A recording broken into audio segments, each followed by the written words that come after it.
Welcome to tonight's banquet of the two-day conference. Before we conclude the event, let's think about the following questions. Are you surprised when you find your savings are not growing, although you get paid each month? Are you worried about the money Social Security will pay when you become old? Do you feel frustrated when you choose to work longer, but people think you should retire? Let's ponder these questions for a while, and maybe we will think differently after tonight's talk. If you follow the news, you may find that people keep talking about unsustainable entitlement spending as boomers are hitting their retirement age. Tonight's speaker, Farrell, holds a different view. In his book on retirement, Chris believes that boomers will continue to earn because they have better education and health. Those savvy retirees have more connections, creativity, experiences to extend their working lives. They can contribute their wisdom and labor to our society. They can help generate higher GDP level and more tax revenues. Therefore, a good policy is not cutting benefits, but allowing qualified international medical products to be available for us to purchase. This will drive medical price down and make Social Security sustainable. In other words, all we need to do is make modest adjustments. There is no aging crisis in the United States. Chris' books and columns reflected his living philosophy, living with simplicity and frugality. It doesn't mean living cheaply, but means matching our money with values. If we like George O'Keeffe, buying a ticket to visit her museum brings true returns to our mind. If we feel for the poor, donating money to keep them from starving is inconsistent with our value. But sometimes we don't find economic balances in our life. For example, we may spend an hour shopping for a coat on eBay and not find what we want, but we feel like we have to buy something to justify our time. To live simplicity and frugality, we should ask ourselves, what do I value? What are the activities I want to support?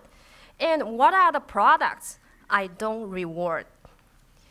Chris also emphasized a financially savvy life. There is no easy formula to make money. Having conscious saving and spending habits is the key, even for people with low income. We should stick with high-quality investments, pay attention to fees, and build skills we want over time. We can even live with multi-generations because its benefits can be significant.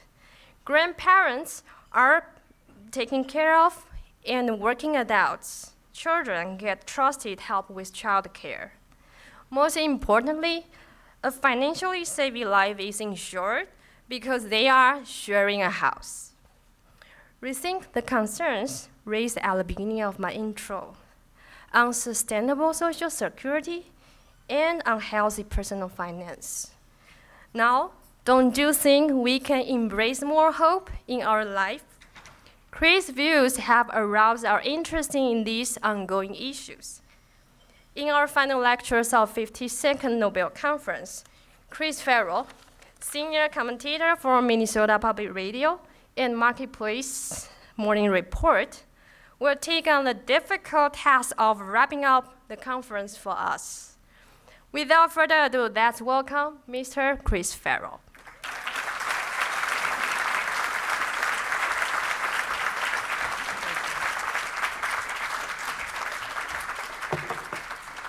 Well, thank you very much, and I'm truly honored to be here. Although I'm not so sure, the honor is to be the very last speaker after 2 days of incredible talks. And haven't they just been incredible lectures? And they really have been. I just feel that I've learned so much, and the conversations have been engaging. You've had a good dinner, and now you have to listen to me. So I'd like to make some remarks about economic inclusion, and then at the end, open it up for your questions, and there'll be some people wandering around with mics, and you can ask me anything you want about my remarks or about unretirement, frugality, Minnesota Public Radio. But when I was thinking about it, it's this conference about economic imbalance, and I couldn't help but think of that story, and you probably heard it, of the executive, goes on vacation, goes to a beach resort, and he's taking a walk on the beach, sees a fisherman, local fisherman come by, and it's, early morning, and he says hi. He says, "What are you doing?" And fisherman said, "I went fishing this morning, got a couple of fish. So, it's time to go home, relax. I'll meet some friends in the evening." The executive says, "Well, why don't you fish some more?" And the fisherman goes, "Why?" "Well, then you could have better gear." "Why?" "Well, then you catch more fish and you could buy a bigger boat." "Why?" "Well, then you're going to sell more fish and you're going to have more money to invest." "But why would I do that?" "Because eventually you're going to be able to retire, go fishing for a while in the morning, relax, and then spend some time in the evening with your friends." So, I'd like to make some remarks about economic inclusion. And one of the themes that I plucked out that I think was running through the conference was on work. And it was Professor Farrell said, when he talked about that often in the profession, there's this image that work is a bad thing. And therefore, you have to create these incentives so that people will do this bad thing because they know at the end they're going to get this mojito on the beach. And yet we also know that that's wrong, and that there's a lot more to work than that this is a bad thing. And Professor Collier, just really passionately explained about, work is about pride. It's about esteem. It's about your community. It's about the feedback that you get from your community. And then Professor Riegel, in his remarks, talking about work as an opportunity for creativity and to be creative and to be a person. And Professor Aschenfelter, and the rise of real wages and this fascinating index using McDonald's. What an insight, what a clever idea. And then going through all that data, all the receipts, all those hamburgers that he had to eat to come up with this index, but really to bring alive the differences in real wages. And Deirdre McCloskey, I think that we are just all going to have the expression, have a go, right? I mean, if you think about it, have a go. And then John List, and one of the things that I'm going to want to remark on is it does seems far away from work. But when we think about early childhood education and plugging into early childhood education, a lot of the impulse about early childhood education is that as these children age, that they're going to move into the mainstream society, they're going to move into jobs, they're going to have productive jobs. And that's a lot of the motivation there. And so just want to take a step back. And if we look at the past several decades, there have just been remarkable changes worldwide. I mean, living standards have risen. I think that's been a theme of this conference. Poverty rates have fallen. And in many cases, the gains have been partly driven by an embrace toward trade and international investment. And commerce before nations is a lot more dynamic than you're exchanging goods and you're exchanging money. Trade and investment, they open up economies and communities and people to different ideas and different technologies. And Professor Colley, when he was talking about in Africa, has been behind, and yet even there, you're seeing some really intriguing spots, like with Botswana, and what can be done. And this same combination of forces here in the US, and my remarks are going to be largely focused on the US, has spurred entrepreneurship, consumer choice, enriched the quality of everyday life.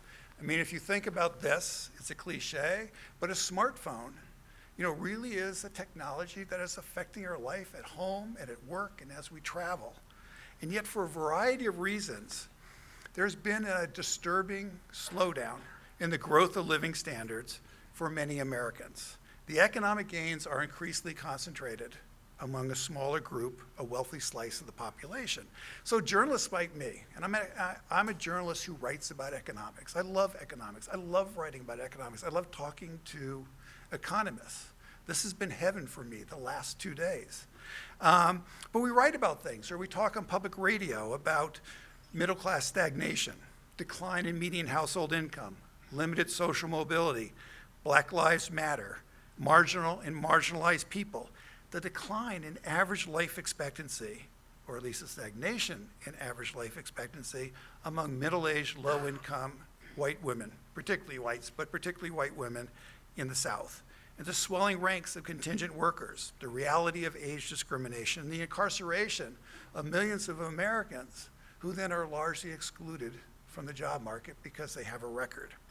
So a decade ago, in an interview with Mother Jones, Harvard University sociologist William Julius Wilson, he eloquently talked about joblessness in the inner city. And what he said is, the problems we see today are going to be a hell of a lot worse in 10 years if we're not willing to face up to them.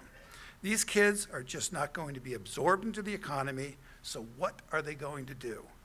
And that was 1996. And I think the story of what he was capturing there is not just in the inner cities, but it is spread around elsewhere around our country. In the Washington Post, if you saw it, former Treasury Secretary Larry Summers, he wrote a piece and he's reviewing a book by Nicholas Eberstadt, Men at Work. And Dr. Summers does one of these, which he's very, very good at, back of the envelope calculations. And off the book, he predicts that more than 1/3 of all men between ages 25 and 54 will be out at work at mid-century. So what I've noticed in this discussion, and I could come up with more examples, is that I think there's a growing embrace of a conversation, or if we want to be social science-y about it, as an overarching theory, that ties trends like these together. And the major economic imbalance of our time here in the US is one that runs from Baltimore's inner city neighborhoods to the hollowed out industrial towns of the Midwest and to the working class streets of Muskogee, Oklahoma. And it is a lack of inclusion in the work world generally and in employment and jobs specifically. And as an aside, and I think this is an important side, if anything good comes out of this election, okay, I am an optimist. I'm a genetic optimist. But if anything good does come out of this election, is that the voter discontent has really highlighted the community damage, the personal damage, a sense among a segment of our population that they are not part and they are not welcome in this society. And I think in that sense, this election is a wake-up call. So what does inclusion mean? And here I do want to repeat Deirdre McCloskey's expression, to have a go. Inclusion means that you feel that you have a chance, you have an opportunity to have a go, and that more and more people feel that they have that sense and that opportunity to have a go. And that leads to more people with more ideas, more businesses, better job opportunities, and everyone benefits in a society where people believe that they have a go. So to me, that's why when talking about inclusion, you can look at it a number of different ways, but that work is fundamental. And I like the way that Nobel laureate Edmund Phelps writes about it. And what he says is that, look, the isolation from the opportunities offered by mainstream society costs the less advantaged not only a loss of income, but a loss of what economists call inclusion, access to jobs offering work and pay that provide self-respect. The job, work, career, that is what inclusion means in modern America. And Phelps notes, and this is critical, it's not just a job, it's a quality job. It's a job that provides decent pay, self-respect, prospects for advancement. Lane Kenworthy, now we're going to sociologist, University of California, San Diego. You know, he writes that work is an increasingly important site of social interaction. A job helps fulfill the widespread desire to contribute to and be integrated with the larger society. For many individuals, work is inextricably bound with identity and self-esteem. And when I was writing my book on retirement, one of the books that I read for my research was by Studs Terkel. You probably know him, the legendary broadcaster out of Chicago. And he wrote a book in the 1970s called Working. And what I was looking at that book in particular was stories about people who were retiring in the 1970s. But with Studs Terkel, he would do these interviews, and with ordinary people. He had one famous person in there, Pauline Kael, but everybody else, ordinary working people. And he would do these interviews, usually in a bar over a couple of beers. And I've learned that maybe I should add beers to my repertoire when I'm doing an interview. And in the introduction, he reflects back on what did he learn from all these interviews with ordinary people about their working lives. And he writes, work is about a search for daily meaning as well as daily bread, for recognition as well as cash, for astonishment rather than torpor. So we know that a job provides an income to support a family. And that's a lot of times how we talk about a job. But as these scholars are emphasizing, work is more than an income. You know, the factory, the office, the cubicle, the retail store, you know, these are also communities. And you have colleagues, you have cubicle mates, you know, union brothers and sisters. You have fellow employees, and you celebrate birthdays. Someone's going through a divorce, you help them through that divorce. There are people you really don't like. It's a community, but there are also people that you do like. And conversation and gossip, this is the lifeblood of the workplace. The job is also a classroom. And the importance of the classroom as a job came home to me. I should have realized it earlier, but it came home to me at a seminar. And it was organized by the late Columbia University economist Jacob Mintzers in the early 1990s. And he was one of the economists who was very influential in, you know, the theory behind the modern human capital ideas. And this seminar was focusing on the role of education in widening income inequality. Because we had a long enough period of time where it was clear that how much college-educated workers were widening the gap with their high school-only peers. So among the participants was Fisher Black. And Fisher Black's a legendary scholar. He was the initial rocket scientist at Goldman Sachs, the Black-Scholes model. And so the conversation's going, it's a lively conversation, it's about 12, maybe 16 people, and we kept talking about the earnings gap between high school and college, and what does this mean? Fisher Black said nothing for a long time. Suddenly he said, why are we talking about school so much? I don't know the right number, but what you learn on the job is about 9 to 11 times what you learn at school.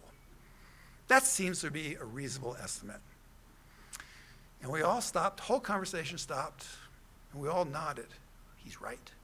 And then we went on and talked about the widening gap between income and inequality, because that's what we were there to do. And reflecting back, it would have been far more productive using Black's insight as a starting ground for a conversation.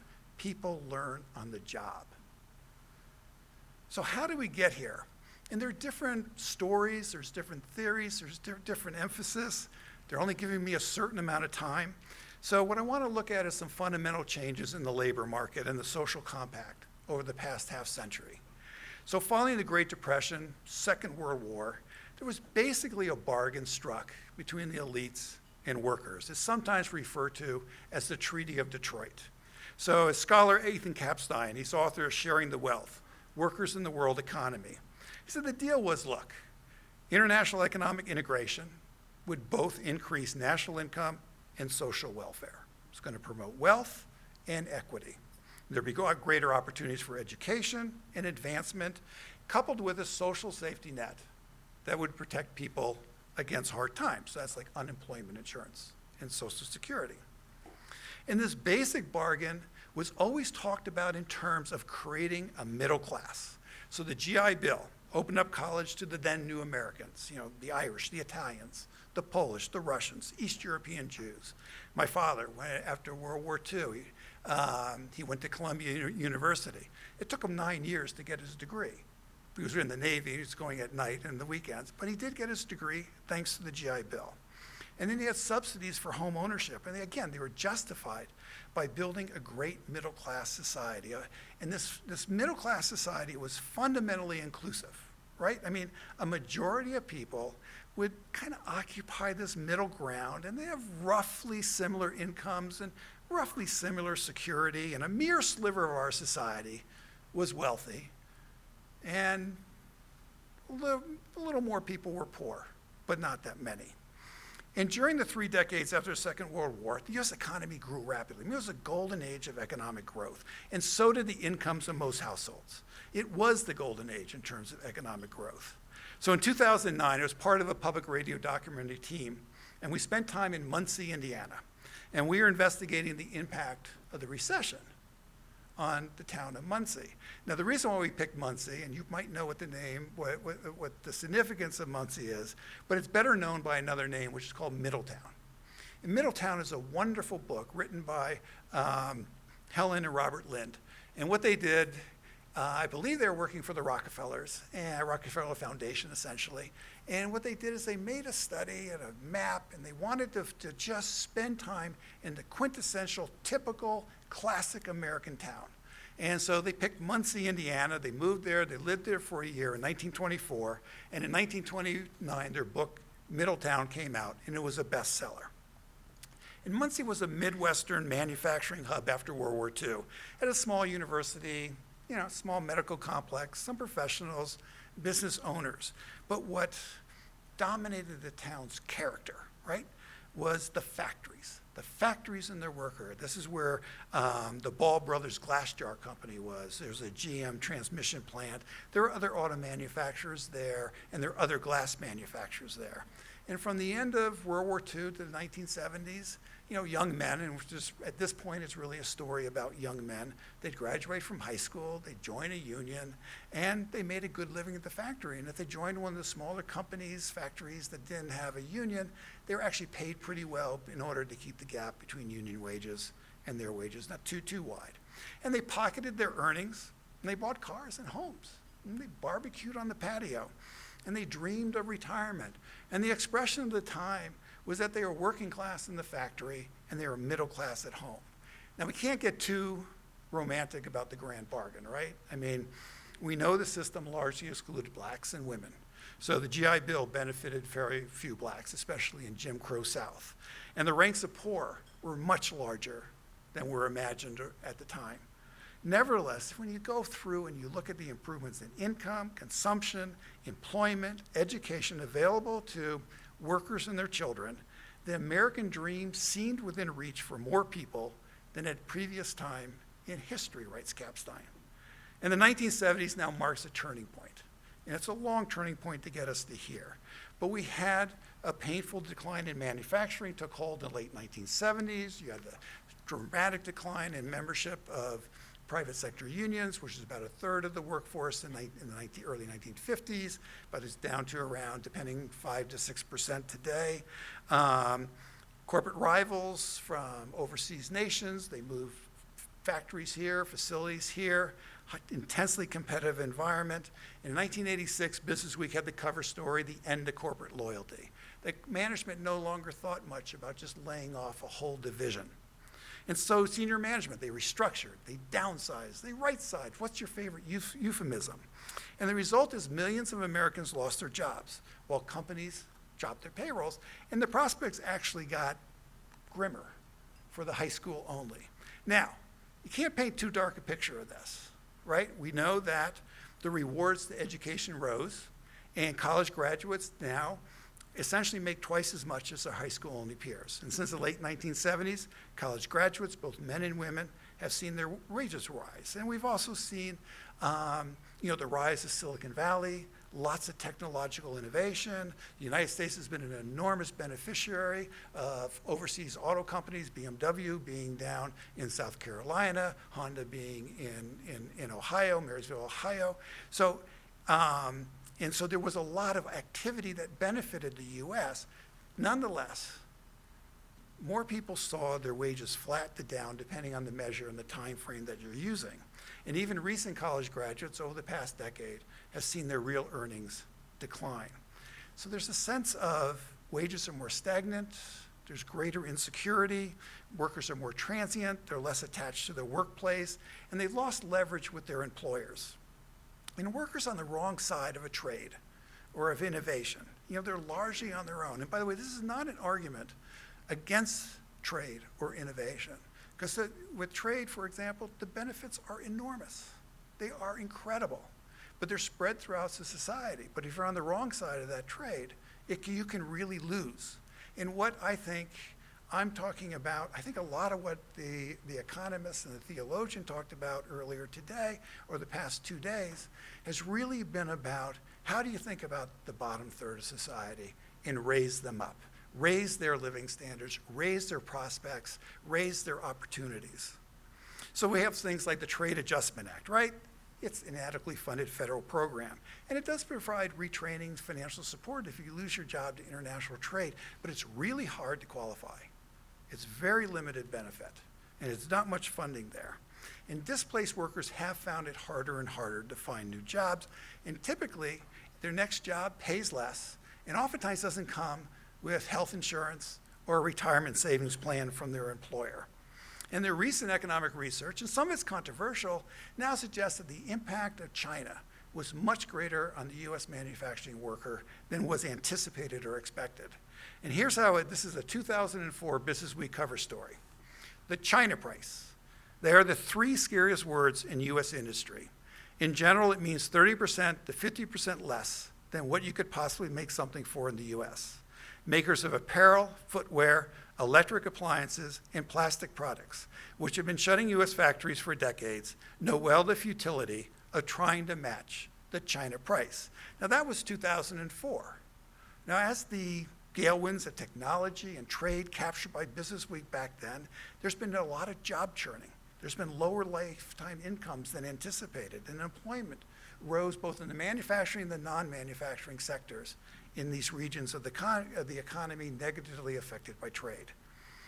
And there are other signs of a lack of inclusion or disturbing signs where we're not seeing enough inclusion. And one of it is the rise of the contingent workforce. Now these are independent contract workers, contract company workers, agency temps, freelancers, the accidentally self-employed, and the gig economy worker, the Uber worker, the Lyft worker, not all of them, but many of them. And for some people, this really works. This is a very entrepreneurial venture. It can also, there's some fascinating research coming out from the Chase Foundation about how working at Uber or Lyft or TaskRabbit or any of these gig economy opportunities can help people get through a spell of unemployment. It can supplement the income of people who are retired. Still, the Government Accountability Office now estimates that 40% of the US workforce is contingent. And that's up from 31% in 2005. Now, other numbers that I've seen from consulting firms have a smaller number. The Government Accounting Office is using probably the broadest definition out there, but the trend is always the same. The trend is moving more toward a contingent workforce. And as I said, the contingent work can be good for some people, but for a lot of people, it means heightened insecurity. And it means that your ties to the mainstream economy seem more tenuous because you don't get a retirement savings plan through your employer. You don't get health insurance through your employer. And the social safety net is a lot weaker. You don't get unemployment insurance, and you're not subject to minimum wage protections. So we'll go back to Muncie.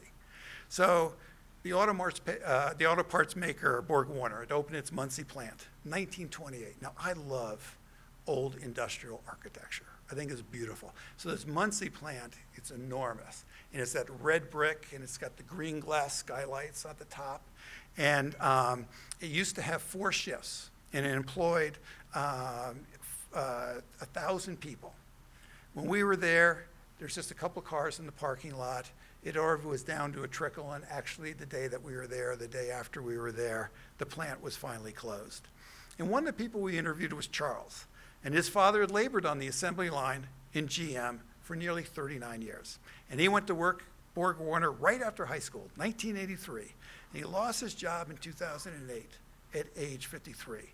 So the dream of a good pension and a comfortable retirement, it was gone. He was 5 years shy of putting in his 30 years at work. So Charles and his wife, Pam, they were solidly middle class. She had a variety of jobs over the years. She's been a hospital technical worker, a tax preparer. She worked for the Girl Scouts. She volunteered for the Girl Scouts. They had a house, they had cars. Daughter had a good education. They paid their bills, took vacations, and like most of us, they didn't have much savings because it was always hard to save. So he was out of work, couldn't get a job, and for 2 years he's unemployed. And what they did is they finally dipped into their 401k to pay off the mortgage so they no longer had to be worried about their home being foreclosed on them. And Pam went back to school. She got her teaching degree. When I last talked to her, she was a substitute teacher. She was hoping to get a full-time teaching job. And he was stocking shelves and performing maintenance at a grocery store. And he made about half what he did at Borg Warner. Got a little tiny pension from Borg Warner, and he does some handyman jobs. Now, that's a tough story, but there are even much tougher stories out there. The stories that came out of Ferguson, where probably the best job, there's a wonderful story by Ben Castleman, 538, that one of the best jobs in Ferguson is working at the McDonald's. And you go to North Minneapolis, where there's high unemployment and there's high underemployment. And then worst of all is the effect of the war on drugs and mass incarceration here in the US. And so by one estimate, in 2008, somewhere between 6 and 7% of prime working age male population had been incarcerated at some point in their lives. And it makes them really hard to be employed in mainstream society if you have a record. So with this as a background, what I want to turn to is a handful of policy proposals that are being discussed that I think focus on this idea of inclusion. And these aren't being discussed as much in the national political realm right now. Okay, I'm not sure what's being discussed in the national political realm right now. We're not going to go down that path. But they are being discussed in think tanks and among academics and among people who are concerned about the bottom third of our society, among the disconnected. But I do want to dispatch one set of proposals and just put it out there that this set of proposals should be taken off the table. So there is a conversation out there that everything I've discussed, it's globalization. It's immigration, and the impact of technology on jobs. And we have to really reduce those. We just have to be tougher on globalization, and we can't have this immigration. And the thing about it is, whatever proposals you come up with have to do with inclusion. I think none of these, stopping or blocking any of these, should play a role. As far as technological innovation, we need more of it. We're actually not having enough technological innovation. I actually think that right now that is what the core of our problem is. We're not having enough technological innovation. And we are net beneficiaries of immigration, and we are net beneficiaries of global trade. And the data is really clear. How so? But what that doesn't mean is that you don't do anything. I mean, that's kind of been the default position in the last couple of years. And when people don't believe that the system is working for them, they're going to turn against sound policy. They're going to turn against good policy. We want good immigration policy. We want good global trade. We want technological innovation. And if you think of making that up, all you have to do is think Brexit. Even the people who pushed for Brexit can't figure out how to do it. And it's causing a mess, a mess that Britain should not be in. So the first policy option that's getting a lot of attention, has this inclusion focus, is kind of a historic term. You have to go back to the 1950s, 1960s. I mean, it was written about before then, but it's full employment. And the basic idea is simple. As Larry Summers put it, the best social policy is a high-pressure economy in which firms are chasing workers rather than workers chasing jobs. And we're starting to see the effects right now of the lower unemployment rate here in the US. And 7 years after the recession ended, but employers are finally reaching deeper into the pools of untapped labor. I mean, they're creating more jobs, and this is also going on with retailers and restaurants and hotels, and they're paying higher wages to attract workers. And this is the significance of the Census Bureau report that recently came out looking at incomes in poverty in 2015. So I think we can do better. Now, what is full employment? Well, economist Dean Baker, he's at the Center Economic and Policy Research, he thinks, it might be the 4% jobless rate of 2000. Well, then he also adds, who knows? It could be lower. We also know, and scholars now know, that this sort of trade-off between inflation and employment, is theoretically mistaken, and in many cases, historically inaccurate. I feel a little bit hesitant with Deirdre McCloskey in the audience to be saying this about history, but it just seems to me periods of rapid economic growth, technological innovation, have often been accompanied with declining inflation rates. You get productivity improvements, and so, and I also think about the era of the late 1990s when we had falling unemployment and stable inflation. So the second policy idea that is part of this inclusion discussion that seems to hopefully gaining some momentum is that healthier economic growth is not enough. That's a lesson we absorbed in the 1980s, or starting in the 1980s. For example, between 1979 and 2007, so that's 2 peaks in the business cycle, the country's per capita gross domestic product increased by 50%. Good increase. During that time, average income of the middle 3/5 of households rose by less than 30%, according to the Congressional Budget Office. Another way of putting that is, most of the gains went to the richest Americans. And this is where Edmund Phelps and his idea comes in, because what he's calling for is a system of public low-wage employment subsidies.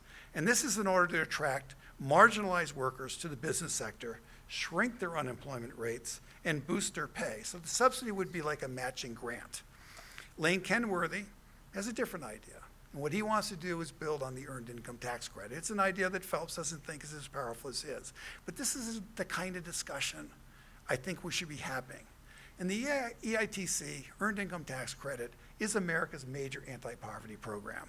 And the basic idea was promoted by Nobel laureate Milton Friedman. What he really promoted was a negative income tax. And you couldn't get a negative income tax through Congress. But Louisiana Senator Russell Long kind of liked the idea. And what they pushed through in 1975 is the EITC. And the tax credit, it's targeted at lower income working families. And it promotes work, it alleviates poverty, and it supplements low wages. So the major problem with the EITC is that it targets families where many single workers are struggling paycheck to paycheck. In 2012, for example, 97% of EITC dollars went to families with children. Childless workers under age 25 aren't eligible, and very few single workers over that age qualify. And even then, it's a reduced benefit, on average less than 1/10 of that for tax filers with children. So expand the EITC to make it more inclusive. And it's interesting to see where Paul Ryan, the House Republican, has come out with the idea that, yes, we should expand the EITC. And it's obviously more popular on the Democratic side of the aisle. Now, they disagree how you're going to pay for this, and they disagree on some of the ramifications of that. But I do find it interesting that this is a policy proposal where there does seem to be some agreement that we want to expand the EITC. Now, Kenworthy would do slightly different. He would expand it, and that he would push it higher up into the income distribution, into the middle class. And so instead of phasing it out at a certain income, it would simply become a flat benefit that would be indexed to average compensation. So it's a concept of social insurance with work at its core. So those are two. There's some other compensatory schemes that are out there. One is wage insurance. More conversation going on about wage insurance. So you're working at a factory, you're making $20 an hour, you lose your job, you land another job, it's at a big box retailer, you're making $12 an hour. The government could offer wage insurance that would top up your pay, or at least, supplement your pay a little bit. And other proposals focus on training and retraining programs. And I think these are the kinds of ideas to take seriously to promote inclusion. And the next idea that's getting increased conversation on op-ed pages. If you're reading The Economist, you read The New Yorker, you read the New York Times, even parts of the Wall Street Journal. It's this notion that we need to overhaul the social safety net for the 21st century. And what's really pushing this is the rise of the gig economy, the Ubers. Now, actually, the gig economy is a relatively small part of the overall contingent labor, but it sort of has come to symbolize many of the issues that are going on with the contingent labor force. So the current social compact basically reflects a different economy, a different society. The basic assumption, the typical worker, they're a full-time, long-term employee at one place. Maybe they're briefly unemployed for a brief period of time, but they get called back. And then, they get their health care through their employer. They get their health insurance through their employer. So it's kind of like a jobs for life with brief interruptions approach. But that's a relic. It's a relic. And the changing nature of work is pushing more and more people into multiple jobs, fluid careers. And I think this is a good thing. This is basically a good move if there's greater security attached to it. So that's why there's more movements about how do we create portable healthcare insurance? How do we make portable retirement savings plan? Instead of attaching the benefits to the employer, attach them to the individual. Do we change the way that we approach unemployment insurance? And again, it's to increase actually the opportunities that are being opened up by the gig economy broadly defined, while again, limiting the downside. So another idea that's getting a lot of attention, I have to tell you, this one I have very mixed feelings on. I can wake up on Monday and argue for it. I can wake up on Tuesday and argue against it. But it's the guaranteed minimum income, or a universal basic income. And the idea is everyone gets a periodic payment with no conditions attached beyond citizenship. And the amount in the United States that's usually proposed is in the $10,000 range. So conservative Charles Murray, the American Enterprise Institute, he's proposed a $13,000 universal basic income. And the basic idea is $3,000, that goes to health insurance. $10,000 you do with what you want. Now, what Murray has his attached to is you would also get rid of most of the poverty benefits. So you get rid of the poverty system that we have now and substitute the universal basic income.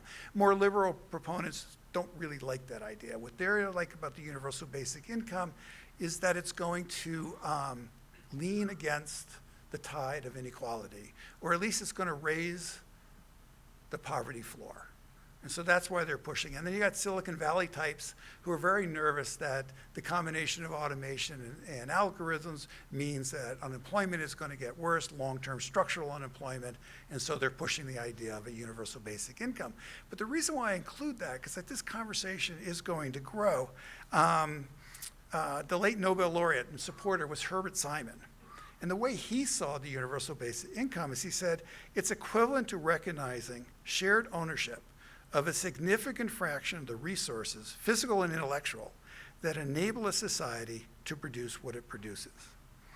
And the last is that I think is out there, and I think the one that actually will probably move the fastest, the one that will gain the most support, and it was talked about earlier this morning by Professor John List, which is early childhood education.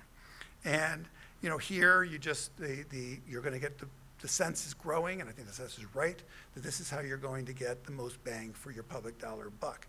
If you want to look at a high return on investment, look at early childhood education. If you like to look at a high negative return on investment, look at the Viking Stadium.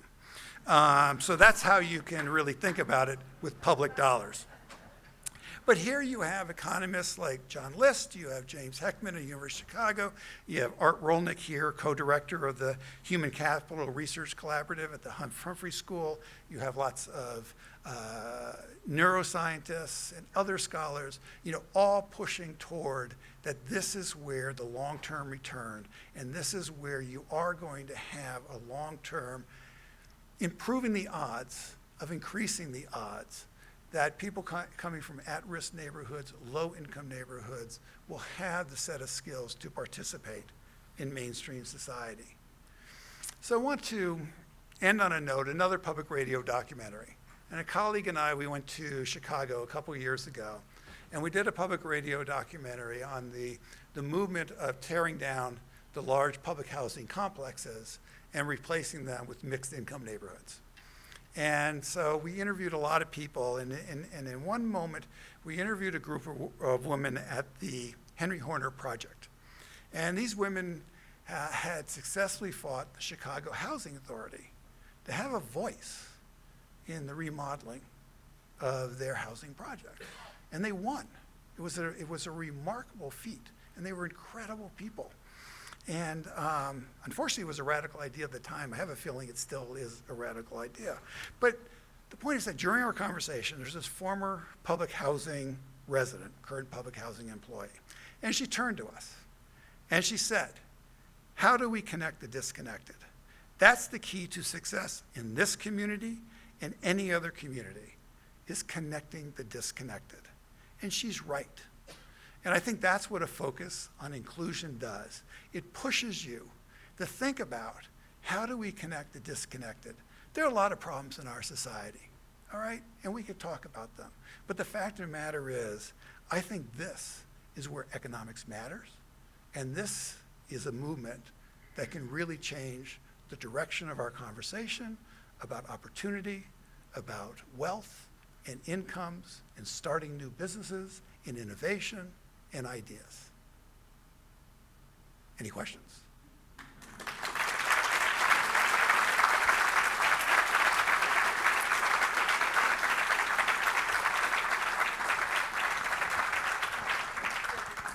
Sure. And by the way, books are for sale out in the lobby afterwards. And we have a microphone over here and another microphone over there. So while she's bringing the mic to you, and if you want to grab her attention, she'll bring the microphone over. It should be on. Yeah, I don't have my question well formulated, that's okay. but there's a topic that I think has a lot to do with economics that wasn't mentioned at all the last 2 days, and I was sort of waiting to see if you would mention it. Not even addressed. And it's one which 1,400 scientists around the world are in concurrence that we're in a stage of near ecological collapse because of climate change, which to mitigate requires a lot of innovation and would spur, you'd think, all kinds of economic growth around the world, if not in the United States first and then other countries. In other words, new technologies, new infrastructure, everything to mitigate climate change and switch everyone to sustainable forms of energy. Why is that not discussed in something so important as this Nobel conference? I'm disgusted by that. Well, it actually did kind of come up several times, but I can't answer for the Nobel conference. I can answer for me. And that's all I can really answer. I can't speak for the other economists. I can't speak for the other. It's a great question. And it did come up, I believe it was Orly who mentioned that we all kind of think the same way when it comes to global climate change, is you're right, you need more innovation. But this is an area where I think the economists are absolutely right. You raise the tax. You raise a carbon tax, you raise an energy tax, however you want to design it. And then you let the market work, and you let the innovation flourish. And I think that is probably the most efficient way to deal with it.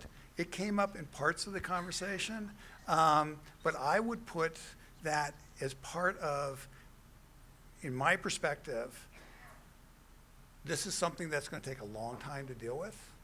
And I don't think it's that at the same time, I'm really concerned about people being left behind in our society. So I focus my remarks on the people being left behind because I'm worried about them being left behind.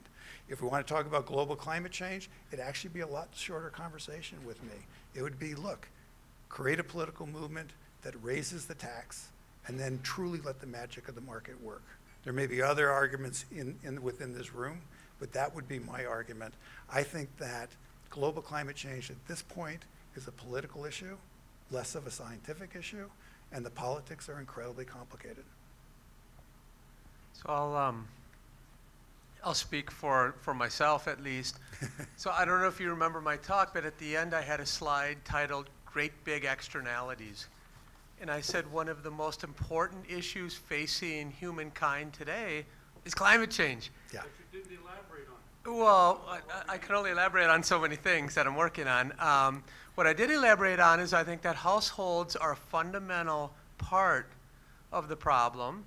And I talked about how one can use incentives, whether they're behavioral incentives like social norms or whether they're prices, and how one can use those in combination to change people's behaviors or change the culture around using energy when we don't need to use it. Yeah, that was one of 60 slides. I agree. Maybe it could have been more. But I don't think that was a slight on the importance of it. I think it was a slight rather on the conference theme for me was something I should think about, which was early childhood education. But I wanted to allude to the fact that economists have thought very hard. When I was in the White House in 2002, I worked there for a year and a half. I negotiated the Kyoto Protocol in COP8 in India. It's very important. It's very important to policymakers and to economists. So I apologize if you're disappointed, but I've worked on it a lot, and it was in the slides. Thank you. And good evening. I hate to follow that question, but this one is maybe as provocative. Good. I'm curious if it would be up to another conference to discuss what maybe have been our position now if we had never gone off the gold standard. So, okay, so John, you want to come on off here? Exactly.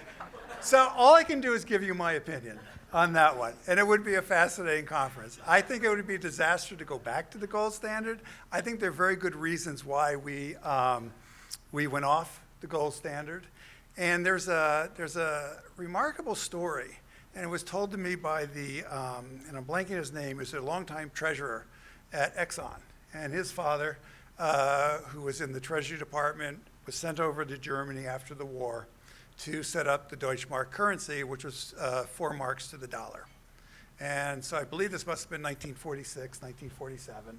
And there's a press conference. And of course, this is a big deal. If you remember, Germany had had hyperinflation in the 1920s that felt that that had led to the rise of Hitler.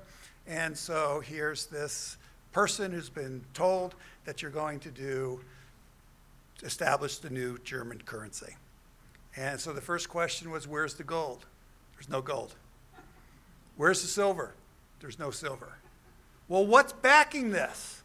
And he says, the productivity of the German economy and whether or not its people want inflation or not. He was right.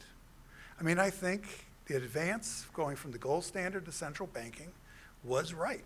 And that it really is what backs money is the productivity of the economy and whether or not people are willing to live with lower inflation rates or stable inflation rates and what it takes to do that. I don't think gold does that.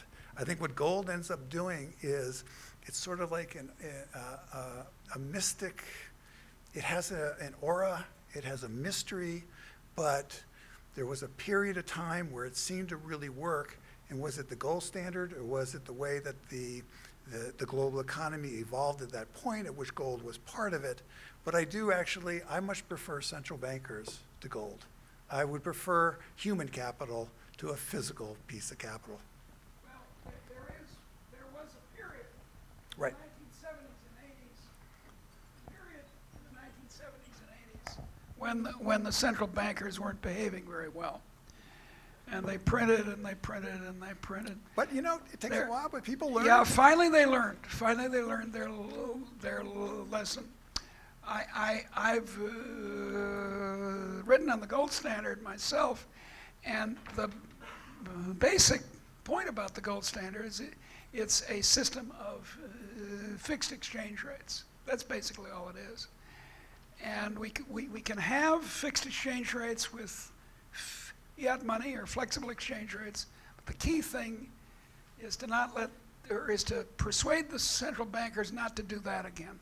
Right. It was very tempting to print more money. There in Milton Friedman's TV show, in the 1970s.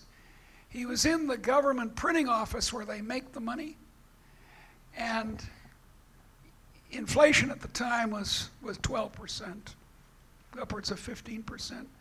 And there was a big red lever by the machine. It was printing this money like mad. And it said, in emergencies, pull the machine. And he said, I'm very tempted to pull it. So, and if you're interested in there's a wonderful collection of essays of Milton Friedman. It's a small book called Money Mischief. And he has a chapter in there how he hated the progressive era political agenda. Hated it. But he believed that William Jennings Bryan was right about silver and gold. That his famous speech about Thou shalt not be crucified on a cross of gold. that one, right? He said Bryan, he was right, and that we should have gone for silver. So it's a really fascinating excursion in the history, the gold standard, silver, and monetary policy. And it's a fun read. Oh, sorry. I'm just looking for a comment, sort of related, I guess, to changes in our economy and the technological economy that we have and how it affects employment and things like that. An article in The Economist where they're talking about sort of the new super companies that we have around the world. But they say in 1990, the top 3 car makers in Detroit, between them, had nominal revenues of about $250 billion, had a market capitalization of $36 billion, and about 1.2 million employees. In 2014, the top 3 companies in Silicon Valley had revenues of about $247 billion, comparable. Right. But a market capitalization of over $1 trillion, but only employed 137,000 employees. So I'm just curious on comments about that. No, I think, one of the comments to that is we're not going back to an era of, used to live in New York, used to go up to Syracuse, New York. And there was a period of time where Syracuse, New York, in the evening, or in the morning, 40,000 workers would be walking to the factories. And you're not going back to that. You're just really not. And with Facebook, now a lot of the employment in Silicon Valley, you really should get rid of the Pacific Ocean because it's really connected to Taiwan and China. And then if you include that, and you just forget the national borders, there's a lot more employment that is going on.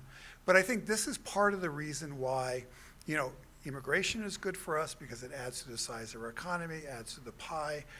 The pie keeps growing. It's why technological innovation, it's really the spillover effects of technological innovation. But it's interesting that in the economy we live at, where the sort of epicenter design human capital is at least this moment concentrated at, it doesn't lead to that much employment within the specifics of that region and that industry, but it does actually lead to, there's going to be a lot more employment. I was at it was a cocktail party, and it was really fun. If you go to a cocktail party with journalists, it's pretty gloomy. Yeah, this was a cocktail party, and these were all big data people, data analysts. And it was really interesting to talk to people who are not worried about being unemployed. And there is so much demand for their services. And to realize that they don't care about General Mills. They don't care about Target. They care about data. They care about what they're doing. And so I think that there's not that much going on in Silicon Valley, but there's actually a lot going on in other parts of the economy. Now, this is an aside from what you're talking about, but one of the things why is our economy not doing as well as it should be doing? You have very high productivity in the digital part of our economy. A friend of mine, Mike Mendel, he's done estimates that productivity is running like at 2.8%. But where you have very low productivity is where you've had actually surprisingly little, even though we think it's going on, it's just surprisingly little where information technologies have changed the business of healthcare, have changed the business of education, have changed the businesses of a lot of large organizations. And where our employment growth has been going on, and I think there's a lot of nostalgia about the manufacturing jobs. I actually think the manufacturing jobs of our era is healthcare. You know, if you take a look throughout this whole downturn, healthcare has been growing. And it's people who get technical college degrees, they get community college degrees, and they can get a job where they get, you know, decent pay, but they also get benefits, and they also have opportunities to grow. So at the same time, this is a part of our economy that's not very productive, which is why the jobs have been growing. And I think I'm getting the hook. And I really do thank you very much, because it is late, but it has been such a wonderful time, and I really appreciate everything. Thank you.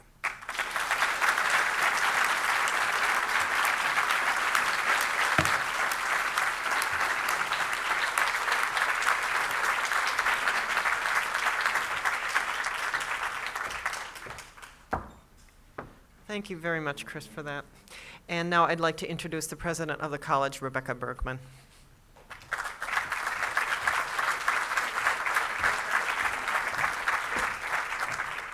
I just said to Lisa, I could have done that, and I thought, okay, never mind. Thank you, Chris. Like all of our presentations and conversations over the last 2 days, this one gets you thinking. And I think that's been the whole point. So thank you to all of our speakers, from Dan Ariely, who started us off, Orly Ashenfelter, Jörg Rieger, Paul Collier, John List, Deirdre McCluskey, and of course, Chris Farrell. And I think we should give all of our speakers one more rousing hand.